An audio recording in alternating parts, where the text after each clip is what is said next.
नमस्कार, MPCG prime में स्वागत है आपका। मैं हूं अमृत तिवारी। पिछले हफ्ते मध्य प्रदेश के वरिष्ठ मंत्री प्रहलाद पटेल ने फ्री में मिलने वाली चीजों को भीख कहा। यह भी कहा कि जनता को भीख की आदत पड़ गई है। बवाल हुआ, कांग्रेस से सवाल पूछा तो वे कांग्रेस से ही माफी मांगने को कहने लगे। बुधवार को कांग्रेस विरोध प्रदर्शन के लिए बीजेपी दफ्तर में भीख का कटोरा भेजने लगी। वही खबर यह भी चली कि पार्टी आला कमान इस बयान से नाराज है। देखिए खास रिपोर्ट। मंदसौर के गांधी चौराहे पर कांग्रेस कार्यकर्ताओं ने मध्य प्रदेश सरकार में कैबिनेट मंत्री प्रहलाद पटेल का पुतला दहन किया। इंदौर की सड़कों पर उनके खिलाफ पोस्टर लगे।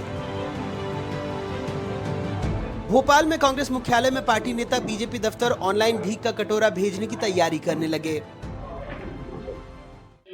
लेकर के भारतीय जनता पार्टी के कार्यालय पर दिए जाएं, लेकिन क्योंकि भोपाल में कटोरे लेके घूमना अपराध है तो हम अपराध तो करेंगे नहीं, लेकिन हम कोशिश करेंगे कि इसे ऑनलाइन डिलीवरी के जरिए भाजपा के नेताओं तक पहुंचा दिया जाए। कांग्रेस की नाराजगी का सबब पिछले हफ्ते दिया गया प्रहलाद पटेल का बयान था।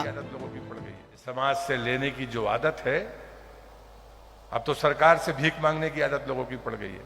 अब तो सरकार से भीख मांगने की आदत लोगों की पड़ गई है।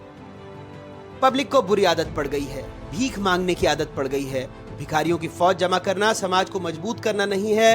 पूर्व केंद्रीय मंत्री और मध्य प्रदेश के मौजूदा कैबिनेट मंत्री प्रहलाद पटेल ने पिछले हफ्ते राजगढ़ में वीरांगना रानी अवंतीबाई लोधी की प्रतिमा अनावरण के कार्यक्रम में बतौर मुख्य अतिथि ये बातें कही थीं। ये समाज से लेने की जो आदत है, अब तो सरकार से भीख मांगने की आदत लोगों की पड़ गई है। बवाल हुआ, कांग्रेस ने सवाल पूछा। भारतीय जनता पार्टी जिस प्रकार से योजनाओं के माध्यम से जनता में वोट मांगती है, तो इसको प्रहलाद पटेल जी क्या कहेंगे कि अब भारतीय जनता पार्टी की ने ये जो परंपरा चालू की है, ये कब खत्म होगी, ये बताए इनकी सरकार। लेकिन प्रहलाद पटेल ने जवाब के बजाय कांग्रेस से कहा कि वो माफी मांगे उनकी पार्टी से, उनके नेताओं से। सबसे पहले उनसे कहूंगा कि वो मेरी पार्टी और मेरे नेतृत्व से क्षमा याचना पहले करें।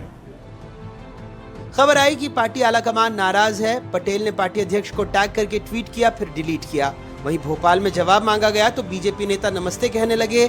किसी ने कहा पटेल से बात करके बताएंगे। जय श्री राम। जय श्री राम। जो उनका पूरा बयान मैंने पढ़ा, उसमें उनके बोलने की पीछे भाव कुछ और था, लेकिन मेरी प्रहलाद भाई से बात हुई नहीं। मैंने अखबार में ही पढ़ा है, तो प्रहलाद भाई से बात करेंगे, उसके बाद भी कुछ कहेंगे। खैर, आखिर में मंत्री जी की एक और बात सुना देते हैं। नेता आते हैं तो कागज, एक टुकड़ा दो कागज मिलते हैं उनको, मंच पर है माला पहनाएंगे और एक पत्र पकड़ा देंगे। अब नेताजी, आपने ही कहा था बयान आपने अपने लोगों के बीच दिया, यानी माला पहनाने वाले, पर्ची पकड़ाने वाले आपके लोग, तो फिर जनता बिचारी को काहे को गरिया रहे हैं। अपने राज्य में कल्याणकारी योजनाएं, विपक्षी शासन में रेवड़ी, हर राजनीतिक दल का यही फलसफा है। वैसे सुप्रीम कोर्ट को यह फलसफा ठीक नहीं लगता। उसने फटकार लगाई, सवाल पूछे, लेकिन जनता को कभी किसी ने भिखारी नहीं कहा। नेताजी, ये पोस्टर तो आपने ही लगवाए हैं, शायद वोट की भीख के लिए ही। वैसे जिस मंच से मंत्री जी जनता को फटकार लगा रहे थे, भिखारी कह रहे थे, वहाँ पर्ची सड़क, कुआं, पुलिया के लिए ही आई थी। खैर, सरकार 5 साल के लिए बन गई तो ये शायद पर्चियां भीख ही लगें। 5 साल बाद जनता इसका हिसाब पूछ ही लेगी। भोपाल से अपने कैमरा सहयोगी रिजवान खान के साथ अनुराग द्वारी, एनडीटीवी।